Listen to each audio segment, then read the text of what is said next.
Hi, and welcome to razzreviews. Today, I'm going to be reviewing Godzilla vs. Kong. You might notice I'm in a different location. I am not home due to circumstances. We are actually at Neo's house, so thanks, Neo, for having us.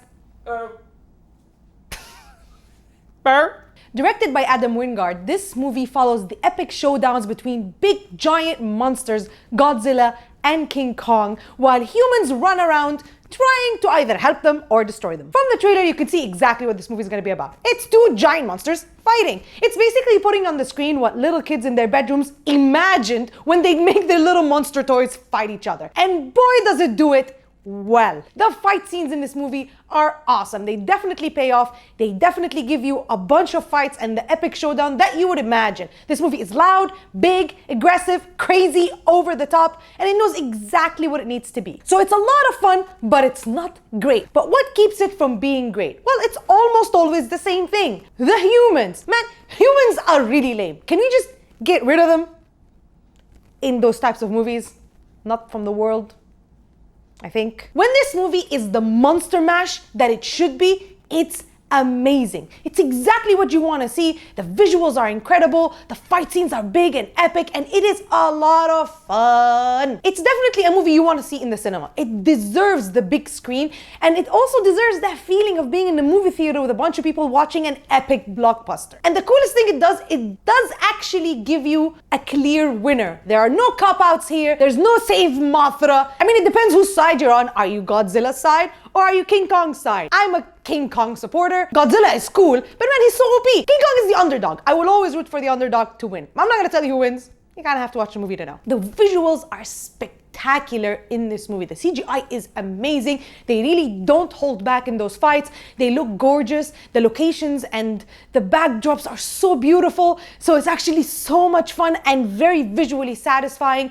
I especially loved the close-ups they have of both Godzilla and King Kong, but especially King Kong, because you can see their eyes so clearly, and when they look at us, the audience, or anywhere, you can feel that look. It makes you feel like you're at awe. So you really get this grandeur sense of these huge monsters, and they're so scary and powerful, but they also have emotions, sort of. There's something going on behind those eyes, which I thought was pretty cool. The action is sick, the way they shoot it is cool, and they give you a lot. It's not just like one or two scenes. No, it's a lot of fighting, a lot of excitement, and a lot of adrenaline.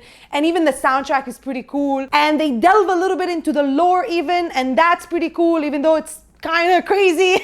It's pretty enjoyable if you're a fan of these characters and these stories. Now, again, talking about the story itself and the script, it's pretty silly. This is not the type of movie where you think while you're watching. You just gotta turn off your brain, stuff your face with some popcorn, and just enjoy.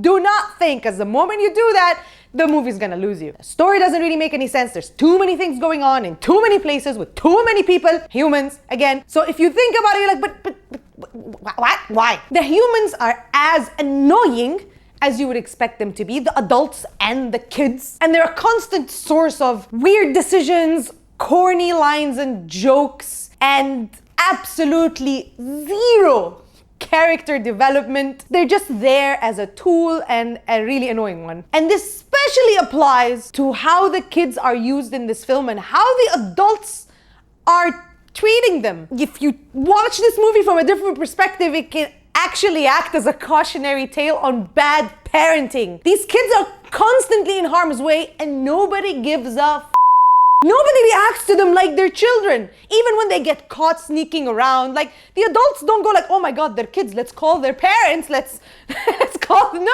they're like, oh yeah, come here, chill, sit here and be in harm's way, please. What are you doing? Get these kids out of there. Why are they here? Especially this lady. She is the worst caretaker in human history. Somebody calls social services. She constantly takes this girl everywhere, and she's going to the most dangerous spots on earth under the most dangerous, harmful circumstances you can possibly imagine, and the kid's just there like chilling. Get her out of here! Why is she here? Like, okay, they established that this girl has a connection with King Kong. Okay, whatever. You're gonna let her die? Like, okay, keep her in the area, but put her somewhere safe, guard her. No, the girl just wanders off into the middle of a kaiju fight. And nobody seems to go like, maybe I should hold the girl's hand. Like, seriously, this lady belongs in jail. Lock her up. Lock her up. Despite a very weak storyline and very weak human characters, the fighting is just, I cannot emphasize how cool it is. It's everything you could ever want. It's a lot of explosions and fighting and punching and ripping and lasering. I got some Pacific Rim feels from this movie because I loved the fight scenes in Pacific Rim and I thought they did the mechs justice. This is kind of the same, but I've never seen King Kong or Godzilla as epic when it comes to fights as in this movie. So well done, movie. Good for you. In the end, if you're a fan of kaijus, of big monsters, and you've always wanted to see a battle between King Kong and Godzilla and watch them beat the crap out of each other, this movie is definitely for you and definitely a film you should enjoy on a large screen because it's goddamn fun. If this is not your thing, not your genre, you're not a fan of the recent Godzilla and King Kong movies, this film is not gonna recruit you. For me, I like this stuff. I wish the movie was a little less silly and tried for some character development and for some deeper stuff, some more heart. But I enjoyed the action. I actually had a lot of fun. I ate a lot of popcorn and I liked that they resolved who would win. And therefore, I'm gonna give Godzilla vs. Kong a 7 out of 10. So, have you seen Godzilla vs. Kong? Are you Team Godzilla or Team Kong? Let me know in the comment section. And as always, please like, share, and subscribe. And don't forget to ask me what you'd like me to review for you next. See ya!